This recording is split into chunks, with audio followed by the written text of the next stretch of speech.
right, kids, I know how you feel about freaky van tours. Well, here's the freaky van, and I'm about to buy this thing and see what I can do. So it's called a Volans. I'll put some stuff on. Cargo boxes. It's a 14-foot. It's an 8-foot inside height. 8 by 8 cube, I believe.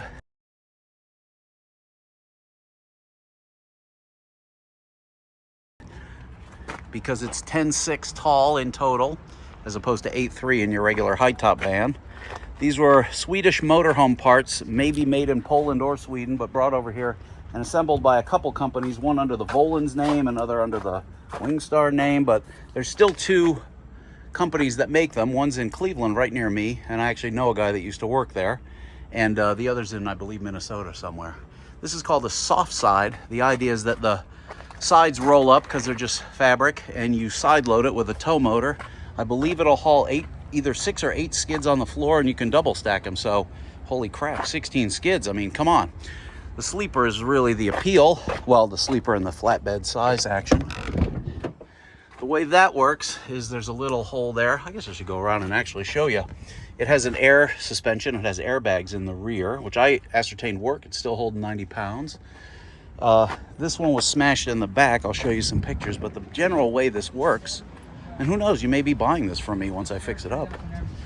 It's got 304 some odd thousand miles on it, but it starts and runs. I think the engine needs some things, but the transmission appears to be good.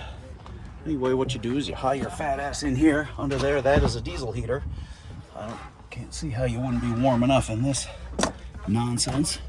But what's going to make it a difficult proposition is the side squib has fired, although that is still intact. So, and that, no, the bag has deployed. I'm looking at it. Okay, you little fruitcakes, let's do some of this in voiceover because it's fun. So there's a picture of it. Oh boy. I'm not exactly sure what I'm going to do with this thing.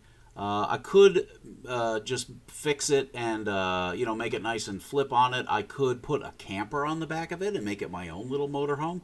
I could just drive it around daily because I'm that kind of guy.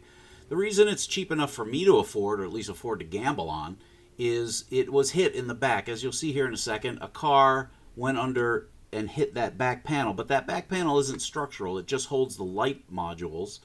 And the distance the car went in under it didn't really, as far as I can tell, do any damage to the suspension or the box or anything like that. It looks bad, but you can see it's actually running in that picture.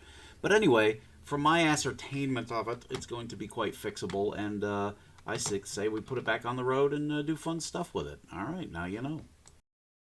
But the bag hasn't pulled out, so anyway, you may live without thing. But anyway, what you do is you step on the seat and you pop yourself up in here. I'm looking at 3 and maybe 3.5 feet wide.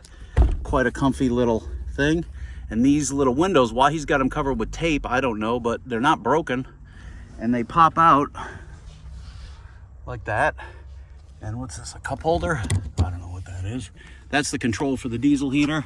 Little pocket there for your thing. I assume that's a light, or maybe it's a vent. And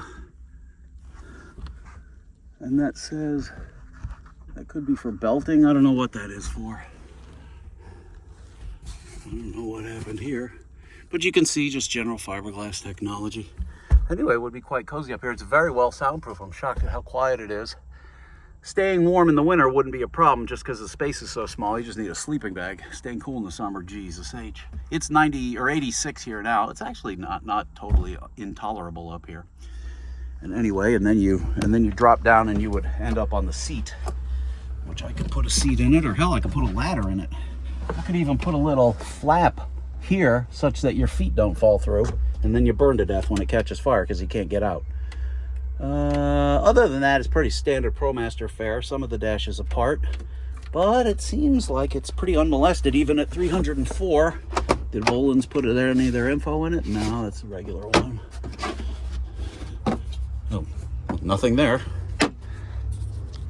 And you can see it started life as a low roof cutaway called a chassis cab or incomplete vehicle, and then they add that with the fairing and then this box, and like so.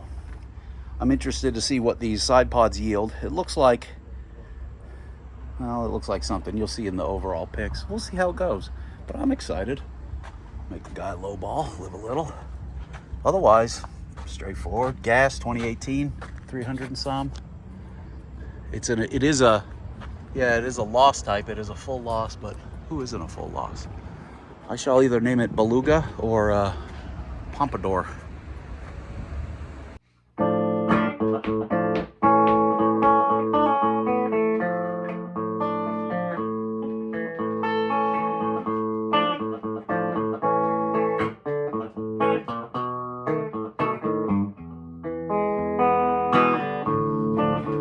My app,